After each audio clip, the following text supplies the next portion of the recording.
When we came to Toowoomba and we felt God guided us here very directly, we started to seek the Lord, that is another man and myself, about planting a church. And while we were thinking about planting a church, in a traditional sense, just plant a church, start a congregation and do evangelism and do what we thought many other churches were doing at that time.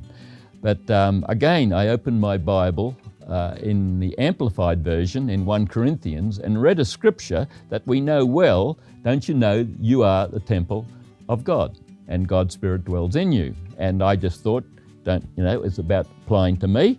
But then in the Amplified it says, don't you know that you, the whole church of the city of Corinth, don't you know that you are the temple of God? And I'd never seen it like that before, that you was plural and that the you was talking about a church of the city, and that church of the city was God's temple. So that began me on a journey. What is this church of the city? Why is it God's temple? And why is it important to the city?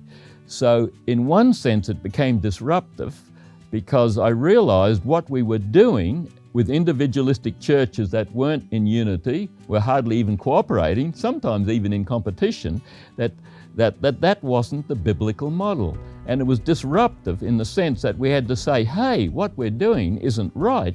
God's got us something better for us. So disruption of the past for something better for the future. And at that time when that scripture first came alive to you, was that a completely new idea? Had you ever heard that thought before? At that time, not at all. It was a shock to me to see that, and I didn't know what to think. And I thought for a while I must have been the only person in the world that got that revelation. But of course, very quickly I realized that God was saying a similar thing to people all over the world.